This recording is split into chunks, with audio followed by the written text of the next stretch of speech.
Hello guys, welcome to my YouTube channel. आज हम लोग क्लास 10 का जो चैप्टर नंबर 9 हमने किया है साइंस का, उसके क्वेश्चंस को देखने वाले हैं कि किस तरीके से हम इन क्वेश्चंस को सॉल्व कर सकते हैं। ठीक है, तो चलिए स्टार्ट करते हैं। फर्स्ट ऑफ ऑल हमें यहाँ पे 3 क्वेश्चन दे रखे हैं, तो हम इनको स्टार्ट करते हैं। ठीक है, तो पहला क्वेश्चन क्या बोल रहा है, if the angle of incident is 0 degree, ठीक है, and what is the angle of reflection, आपसे ये क्वेश्चन पूछा गया है। तो आप खुद सोचिए, हमारा जो लॉ ऑफ रिफ्लेक्शन कहता है, वो लॉ ऑफ रिफ्लेक्शन क्या होता है कि जो एंगल ऑफ रिफ्लेक्शन है, सॉरी एंगल ऑफ इंसिडेंट है, should be equal to angle of reflection, है ना। यही तो होता है, एंगल ऑफ जो रिफ्लेक्शन है वो क्या होगा, एंगल ऑफ इंसिडेंट के बराबर होगा। तो इफ एंगल ऑफ इंसिडेंट आपको गिवन है 0 डिग्री, तो एंगल ऑफ रिफ्लेक्शन भी क्या हो जाएगा, आपका एंगल ऑफ रिफ्लेक्शन हो जाएगा, वो भी हो जाएगा 0 डिग्री। ठीक है, तो इसका आंसर हो जाएगा 0 डिग्री। क्लियर है? ठीक, नेक्स्ट क्वेश्चन पे चलते हैं। अब क्वेश्चन बोल रहा है कि what is the nature of image form by a concave mirror. ठीक है, आपसे नेचर ऑफ इमेज पूछा है, form by the concave mirror है। अब कॉन्केव मिरर इमेज को फॉर्म कर रहा है, तो कॉन्केव मिरर जनरली आपकी जो इमेज फॉर्म करता है वो 5 केसेस में क्या होता है, जो आपकी इमेज जो होती है वो रियल इमेज होती है, ठीक है, और आपकी इन्वर्टेड इमेज होती है। लेकिन सिर्फ एक सिंगल केस होता है जिसमें क्या होती है, इमेज जो होती है वो आपकी वर्चुअल होती है, और ये वही वाला केस है, क्योंकि आपको मैग्निफिकेशन जो दे रखा है, मैग्निफिकेशन दे रखा है +3। तो इसका मतलब क्या है, इमेज जो है, इमेज अगर देखो, अगर मैग्निफिकेशन 1 के बराबर होता है तो इमेज जो होती है वो सेम साइज की फॉर्म होती है। अगर मैग्निफिकेशन <1 होता है तो इमेज जो फॉर्म होती है वो मतलब एक तरह से डिमिनिश्ड होती है। लेकिन अगर मैग्निफिकेशन <1 होता है तो इस केस में क्या होता है, इमेज जो होती है वो एनलार्ज बनती है देन द ऑब्जेक्ट। तो इमेज एक तो क्या हो जाएगी, एनलार्ज होगी, ठीक है, और वो भी 3 टाइम। ठीक है, फिर उसके बाद क्या होगा, इमेज जो है, क्योंकि पॉजिटिव का यहाँ पे आपको दे रखा है, तो इमेज कैसी हो जाएगी, आपकी वर्चुअल इमेज हो जाएगी।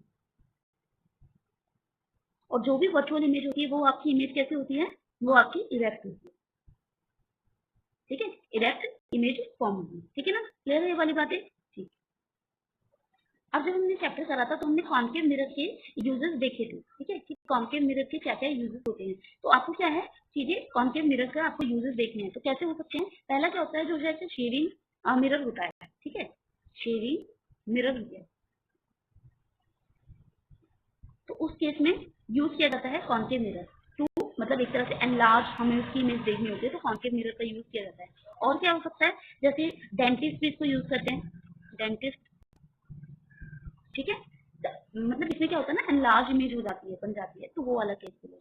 ठीक है, उसके बाद रिफ्लेक्टर ऑफ टॉर्चेस होते हैं, रिफ्लेक्टर इन टॉर्चेस। ठीक है, हेडलाइट हो गया, हेडलाइट होती है गाड़ियों की, व्हीकल्स की, उसमें भी यूज किया जाता है। ठीक है, सर्च लाइट हो गया। बेसिकली जहां पर है ना, हमें किसी चीज को एनलार्ज करके देखना है ना, उस केस में हमें कॉन्केव मिरर की रिक्वायरमेंट होती है। समझ में आया आपको? ठीक, तो चलिए अब नेक्स्ट क्वेश्चन को करते हैं। अब क्या हो रहा है कि आपको फोकल लेंथ निकालनी है। एक आपके पास मिरर है, कॉन्वेक्स मिरर है, और उसकी आपको फोकल लेंथ निकालनी है, और आपको रेडियस गिवन है। ठीक है, अब फोकल लेंथ निकालने का फॉर्मूला क्या होता है, रेडियस ऑफ द कर्वेचर कितना है, रेडियस ऑफ द कर्वेचर है 30 सेंटीमीटर, तो रेडियस आपको गिवन है 30 सेंटीमीटर।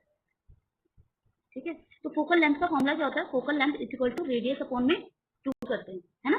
तो ये कितना है, 30 अपॉन में क्या हो जाएगा 2, तो यानी 15 सेंटीमीटर। अब आपसे नेक्स्ट क्वेश्चन पूछा गया है कि what do you understand by magnification, magnification होता क्या है ऑफ स्फेरिकल मिरर। तो मैग्निफिकेशन होता क्या है, इट इज द, मैग्निफिकेशन का पहले आप फॉर्मूला देखिए। मैग्निफिकेशन के हमने 2 फॉर्मूलाज किए थे मिरर के केस में, एक था -v अपॉन में u, और दूसरा फॉर्मूला क्या था आपका मैग्निफिकेशन का, हाइट ऑफ द इमेज। ये h डैश आपकी height of the image show करता है, और h height of the object, तो ये था, है ना। अब इसको मतलब अगर आपको डिफाइन करना होगा तो कैसे लिखेंगे, it is the ratio, it is the ratio.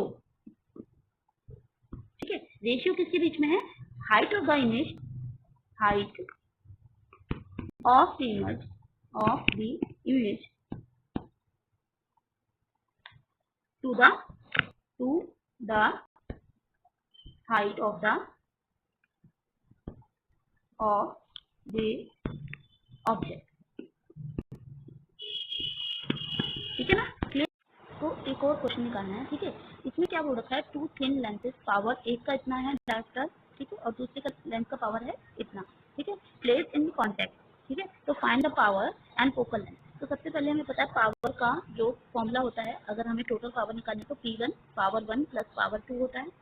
अब एक पावर आपकी पॉजिटिव है, एक नेगेटिव है, तो 3.5 और यहाँ पे हो जाएगा प्लस माइनस माइनस, तो माइनस का 2.5 करेंगे तो ये कितना आ जाएगा 1 डायोप्टर।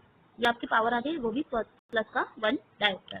तो फोकल लेंथ क्या हो जाएगी, फोकल लेंथ निकालने के लिए फोकल लेंथ का फॉर्मूला क्या होता है, 1 मतलब power is equal to 1/f होता है। ठीक है, तो अगर आपको फोकल लेंथ निकालनी है तो फोकल लेंथ निकालने के लिए क्या हो सकता है, 1/p कर सकते हैं। तो ये हो जाएगा, अगर इसको सॉल्व करेंगे तो हो जाएगा 1/,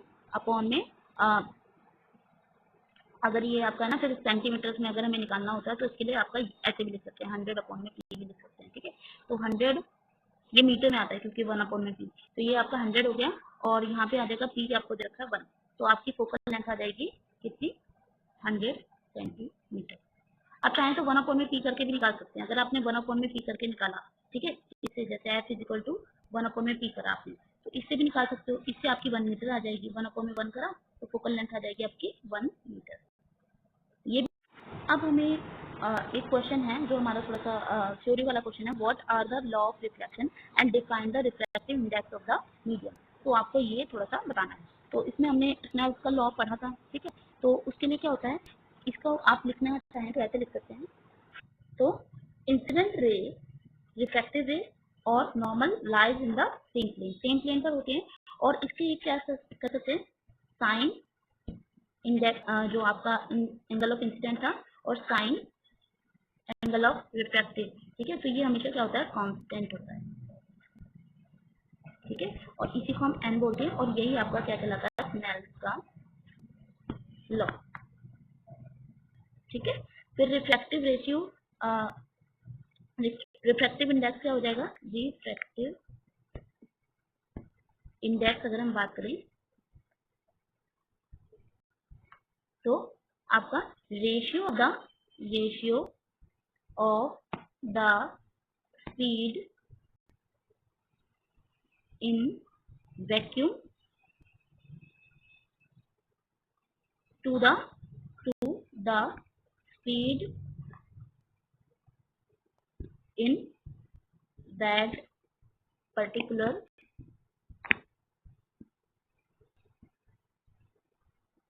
मीडियम। ठीक है, इसके लिए फॉर्मूला क्या होता है, n is equal to C/v, और ये जो C है ना, ये आपकी वैक्यूम में स्पीड की लाइट की स्पीड होती है। ठीक है, और जो मीडियम की होती है उसको हम v के थ्रू दिखाते हैं, तो ये आपका फॉर्मूला हो जाएगा n is equal to C/v। Clear है? Okay then, thank you.